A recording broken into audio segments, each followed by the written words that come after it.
तो देखिए, नेता प्रतिपक्ष तेजस्वी यादव की चिट्ठी पर बिहार में सियासी घमासान मचा है। जेडीयू अध्यक्ष आरसीपी सिंह ने तेजस्वी यादव पर पलटवार किया है। उन्होंने कहा कि तेजस्वी यादव को अपने माता पिता के कार्यकाल को देखना चाहिए, उनके कार्यकाल में कितने नरसंहार हुए हैं।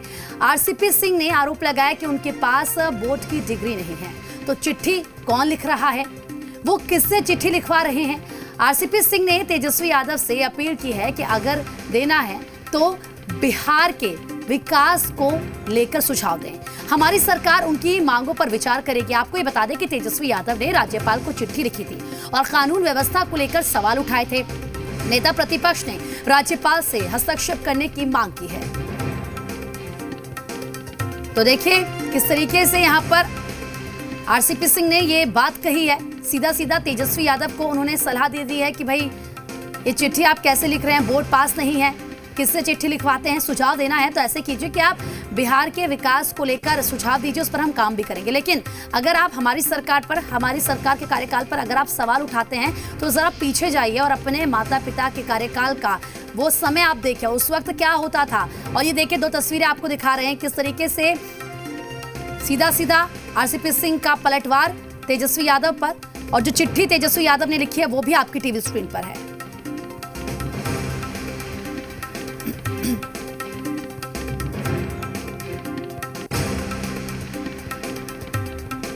अपने माता पिता का जरा कार्यकाल उठा कर देखें, कितने नरसंहार होते थे। आप सब मीडिया के साथी हैं, एक जगह से निकलते थे दूसरी जगह चले जाते थे। इसलिए कहिए जरा ये सब अब कैसेट बंद करें। अब जरा कैसेट और बजना चाहिए कि बिहार में कैसे विकास हो, उसमें कुछ सुझाव हो तो बताएं। आप वो लिखते हैं चिट्ठी मुख्यमंत्री जी को, और जरा बताइए हमको। हम कुछ कहते नहीं, लेकिन बोर्ड की भी डिग्री नहीं है तो चिट्ठियां कौन लिखता है जी? जो उनको चिट्ठी लिखवाता है उनको सलाह देनी चाहिए कि जरा कैसे राज्य का विकास हो, उस पर कुछ सुझाव दीजिए ना। बिहार में तेजस्वी जो है डिप्टी चीफ मिनिस्टर रहे हैं। अगर माने उस बिहार कैडर के अफसर होते और ट्रांसफर उनका हो गया रहता जिस विभागों के मंत्री तेजस्वी थे, तो तेजस्वी के आदेश को उनको मानना होता। दुनिया भी एक विद्यालय है, विश्वविद्यालय है, और इससे भी आदमी सीखता है और पढ़ता है और अब अनुभव हासिल करता है। इसलिए इस तरह की बात जो है शोभा नहीं देती है। इसीलिए कह रहे हैं ना भाई कि समझ नहीं है। आरसीपी साहब तो नौकरी करते थे, राजनीति का अनुभव है नहीं। अगर उनको लिखने पढ़ने का है थोड़ा भी तो प्रधानमंत्री से तो पत्र लिखवा ले, प्रधानमंत्री के तो डिग्री बता दे। उससे तो नहीं तो उनके आका हैं नीतीश कुमार जी, उनके बेटा के डिग्री तो बता दें कि सही में इंजीनियरिंग किए हैं कि नहीं किए हैं तो कर क्या रहे हैं। निकम्मा बन के नीतीश कुमार के बेटा घर में खा रहे हैं और दूसरे के कारगर बेटा को निकम्मा बना रहे हैं। एक मैंने अभी देखा, एक एनडीए के विधायक ने कहा, तेजस्वी यादव जी जो आदरणीय हमारे विपक्ष के नेता हैं, कहते हैं कि साहब आप बोर्ड पास नहीं किया, आप कहां से लिख रहे हैं, किससे लिखवा रहे हैं। आश्चर्य है उस विधायक पे कि आप सदन में नहीं देखे उनको बोलते हुए, क्या वहां भी कोई दूसरा बोलता है? इस तरह की बातें आप यह देखिए, और आप कहते हैं 15 साल पहले का कार्यकाल देखने के लिए। अरे आप 16 साल का कार्यकाल के बारे में बात कीजिए। पीछे मुड़ के मत देखिए, पीछे मुड़ के चलिएगा ठोकर लग जाएगा। अभी आप क्या कर रहे हैं उसकी बात कीजिए। सत्ता पक्ष और विपक्ष को साथ में मिलकर इन सारी समस्याओं का जो है निवारण करना चाहिए।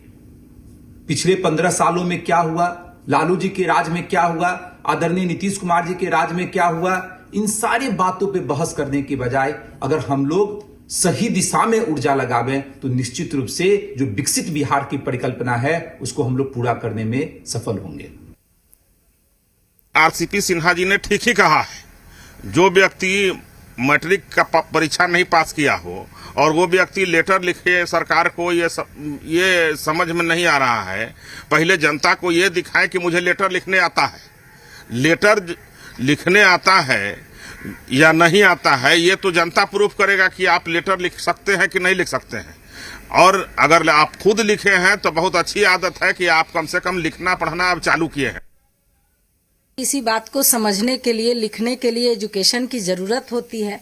और ये जो बार बार चिट्ठी लिखना, बात तो सही है कि अगर आपको बिहार के विकास में कोई कमी नजर आ रही है तो उसके लिए सलाह दीजिए ये बार बार ये कहना कि ये नहीं हो रहा है, वो नहीं हो रहा है, ये कहाँ तक सही है। विपक्ष का ये काम नहीं है, सिर्फ विपक्ष का ये भी काम है कि बिहार के विकास में जो कमियां हैं, जहां पर लग रहा है उन्हें कि कमी है, वहां पर कुछ सुझाव दें और बिहार के विकास में सहयोग करें। और चलिए बात पटना की करते हैं। पटना